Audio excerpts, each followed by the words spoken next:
folks, welcome back to the channel. I'm ENDA COLL. This is Calling It. So it's been a busy week for Neil Lennon. It's been a busy week for Celtic, and it feels like all of the build up towards this Lille game in the Champions League has been dominated by one thing and one thing only: the fake news. So the fake news is a concept created by Donald Trump that, you know, the media is against people. The media is against people in power, and they don't want them to be getting in trouble, and they want to basically focus all the attention off themselves and onto the fake news. So the fake news has been attacking Neil Lennon this week. So basically, if you don't know what I'm talking about, Neil Lennon came out in his press conference during the week ahead of this Lille game in the Champions League, and said that there are conspiracies coming out about dressing room fallouts, breakouts, fallouts between the players and management, and it sounds like Donald Trump, but it's all fake news. Right. I kind of get his point, to be honest. A lot of the stuff that comes out about the Celtic team does end up being absolute nonsense in the end. But I don't know if I don't know how I feel about Neil Lennon invoking the word of Donald Trump to sort of change the agenda off himself. So the pressure is on Neil Lennon this week because of the Old Firm defeat, because of the defeat to AC Milan, and because of the performance against Aberdeen at the weekend as well. So it hasn't been a good week. The focus has not been on the playing staff. It has been on very much on the management staff. So the question is, should Neil Lennon be the man to lead Celtic to the 10 in a row? There is an argument to say that he can. There is an argument to say that he can't. I want to be as balanced as I possibly can, because I do feel like Neil Lennon deserves a little bit of respect. He does have the board's backing. He met with Peter Lawwell during the week, and he does have the full support of the board. So is Neil Lennon the man to actually bring Celtic to the 10 in a row? I'm not sure if he is. I'm not sure if his tactics are there yet, but I do think that he deserves a bit of respect. So Neil Lennon has won 5 of the 10 in a row. That is where we're at the minute. Not only that, he captained Celtic as a player. He's a Celtic legend, and he has gone through quite a bit in order to be the Celtic manager. So you have to take all of that into account when you're talking about the man currently and the form of the team currently. So the form of the team hasn't been good. The performances haven't been good, and there is a lack of cohesion in the team, and a real lack of seems to be understanding of the tactics that Neil Lennon is playing this year. But whose fault is that? So you want to balance it out. Is it the management staff, or is it the players' fault? So I do think a lot of the blame has fallen on Neil Lennon this year, because he has changed from 3-5-2 to 4-2-3-1, and the players just don't seem to be grasping what he wants them to do. Is that the management staff fault, or is that the players' fault? I do think it falls on both of them, because the players have not performed to the levels that they should be playing this year, and I think that, you know, you do have to put a little bit of blame on their doorstep as well. However, I do think it comes down to the tactics as well. I don't think Neil Lennon's tactics are developed high enough to play at the highest level in the Champions League, in the Europa League, and when you come up against the better opposition, like we did against Rangers 2 weeks ago, then you're going to struggle. And I do think Celtic will struggle again this week against Lille, who are currently unbeaten in Ligue 1. So the question is, though, if you sack Neil Lennon now, where do you go? So a lot of people think that Celtic still have the pull to get a manager off the standard of Brendan Rodgers like they did before, but there currently aren't that many managers out there that are to the standard of what Brendan Rodgers are, and that Celtic can actually afford. So I had a look through what managers are available, and a couple of names stood out to me.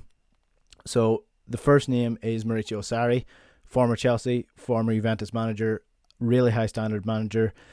The problem with him is he's extremely expensive. He was one of the highest paid managers in the Premier League when he was managing Chelsea, and he was also a former Juventus manager, so he's going to be extremely expensive, and I do think it's a little bit too ambitious for Celtic at the minute. The second name that stood out, and it probably is a name that stood out to me for a number of reasons, and that's Eddie Howe, because former Bournemouth manager, was an excellent project manager with Bournemouth, was with them. He was the longest serving manager in the Premier League when he was with them, and he left them when they went into the Championship. So he is available, and he is a level where Celtic can firstly get him, secondly develop under him, and thirdly he is the perfect type of project manager that Celtic actually need, in terms of he is a coach. He makes bad players better and he makes average players great. So he would be a great suit for Celtic if they chose to get rid of Neil Lennon this year, or even if they chose to get rid of Neil Lennon at the end of the year, depending on where things are at in terms of the league.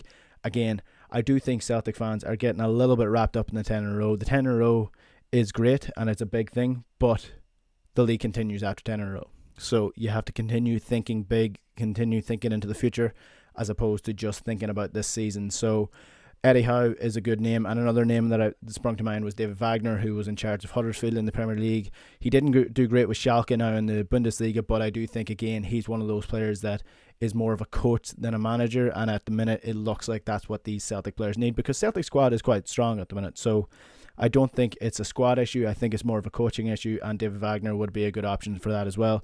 The worst case scenario is that Celtic get rid of Neil Lennon and bring in the old guard and get a Sam Allardyce or a Mick McCarthy, and he's the second favourite to get the Celtic job at the minute, Gordon Strachan. So that's where you don't want to repeat the cycle of bringing in old managers that, you know, are a bit out of touch with the modern game. And believe me, Mick McCarthy is out of touch with the modern game, because Ireland fans had to suffer enough over the last 2 years. I don't want him to be taking charge of Celtic as well.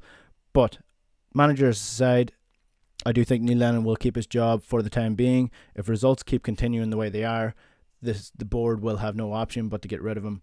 But at the minute, I do think he deserves respect. I do think he deserves time. It's a bit of an unprecedented season, so hopefully the team will come good for him.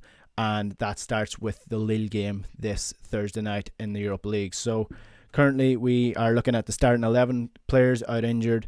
We're looking at James Forrest, who's out injured. He's going to see a specialist about his ankle. And Chris Julian as well is out injured. He's in Germany at the minute having a specialist look at his back and his neck because he seems to be in a bit of a pain. But the good news is that Barkas seems to be back. So he's going to start in goal. I know he's had an iffy enough start to the season so far. I actually thought he started quite well and then he drifted off a little bit. So hopefully the breakout Scott Bain. We know we've seen with Scott Bain the weekend, he's just not that quality keeper. I do think Barkas is a Europa League quality keeper, so he will be starting in goal. And I do think it's going to be a 4-2-3-1 like the weekend against Aberdeen. And this man here, Jeremy Frimpong, is going to be the starting right back. I don't have to say too much about him. He has been a shining star in the Celtic team this year. The only issue, and I continue to say it, is just his final dead ball needs to improve as he gets into the box, as he gets further forward. He does have the pace to get forward and get back as an orthodox right back, so I do think he will be starting right back. Another talking point from the week has been this man, Shane Duffy. So I made a video saying that Shane Duffy would be great at Celtic, and I stand by that. I do think he will come good, and I do actually agree with what Neil Lennon was saying during the week, that there's been hysteria around Shane Duffy, that certain fans have been a little bit jumpy with him, saying that he's not good enough for this standard of football, and I do agree with him. And to be honest, Chris Commons can go off and say what he wants about Shane Duffy, but he didn't exactly cover himself in glory in his last couple of years at Celtic either. So I do think Shane Duffy will come good. I do think that he is to this quality, and players come out of form. It happens. The only issue is when you do it at Celtic, it shines a lot brighter and you see the spotlight is on you, and you need to pick yourself up quicker. You can't have 2 to 3 games in a row where you're not performing. You have to be at the top level every single game, and that's the pressure that comes with being a Celtic player. That's what Shane Duffy will get used to eventually. I do think he will come good alongside Chris Vryer, who's going to be starting in centre back beside him, and then Laxalt playing left back. I do think Laxalt has been very good the last couple of games. He does look really, really bright, really sharp down that left hand side. Defensively is an issue for him, but that's where the midfield comes in. And that's where the defensive midfielders have to do the work. Scott Brown was rested against Aberdeen at the weekend. He came off the bench, but I do think he will start in this game. I think the reason he was on the bench was that they were actually giving him a bit of a rest in those legs so that he could start this game against Lille. And that's the sort of player that Scott Brown is at the minute. You need to give him the rest if you want him to be playing these games week in, week out, because the schedule is really, really rammed together this year. So I do think Scott Brown will start in centre defensive midfield alongside Cal McGregor, who, again, I've been critical of him. I do think he can come good. I think he's one of Celtic's best players, but he just needs to lift his performances up 2 to 3 levels to what he's playing at the minute, because he's not playing good enough at the minute. And as I said, if Scott Brown, I know people a lot of people don't actually agree with me on this point, but if Scott Brown isn't doing the work in midfield, then Cal McGregor has to pick up the slack, because that is his job. His job is to pick up any slack that Scott Brown can't do. So I do think he's going to be starting alongside him. That's a partnership that I think can grow and get better if they just start to pick up a little bit of form and a little bit of confidence, because the players are lacking in confidence. And then Olivier Ntcham, I do think he's going to be starting ahead of Tom Rogic. Tom Rogic started against Aberdeen and he was very good. I was spoken about Tom Rogic before here. It's great to have him back. He's a brilliant option to have and he's really confident on the ball, but I do think that Olivier Ntcham will start in this game in the number 10 position, because I just think that Neil Lennon likes to go with a little bit more experience, and Ntcham has that this year over Tom Rogic. Ryan Christie will come back into that right winger position, and I think Ryan Christie has been Celtic's best player this year.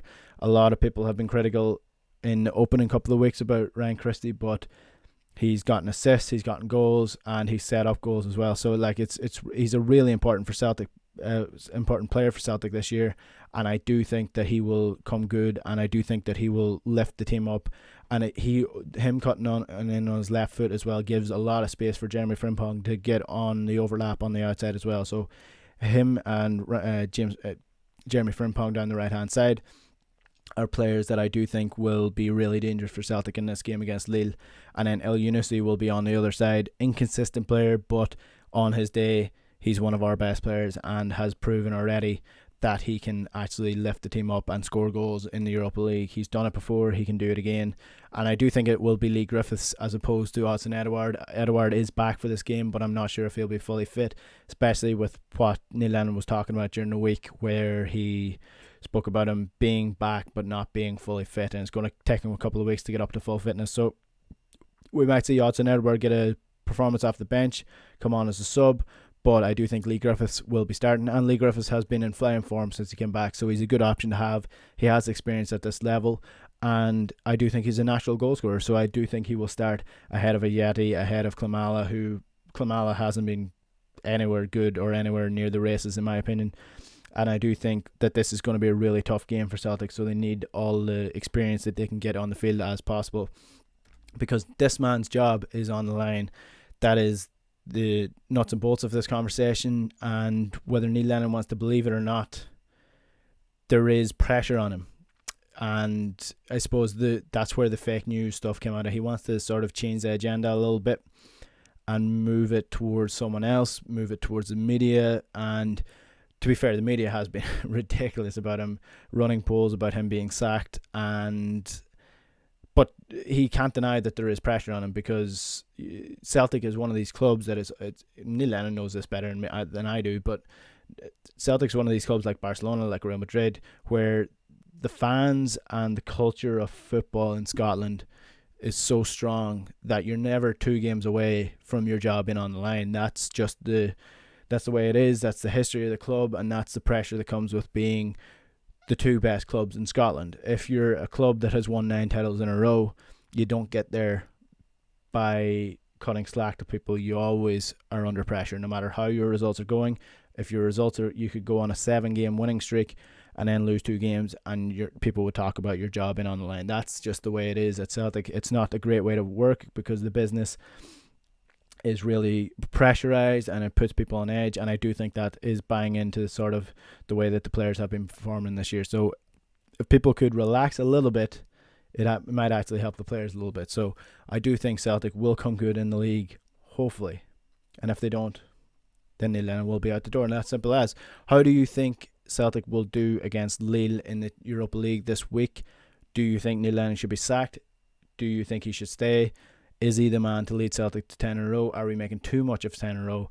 And if Neil Lennon is sacked, who should replace him? Let me know in the comments below. Subscribe to the channel if you haven't already. I'm almost at 500 subscribers. Well, I'm almost at 300 subscribers. I want to get to 500 before the end of the year. So anybody who is watching that hasn't subscribed and likes my stuff, do subscribe below, and you will get notified every time I put a video live. I'm End of Call. This has been Calling It. Thanks for watching.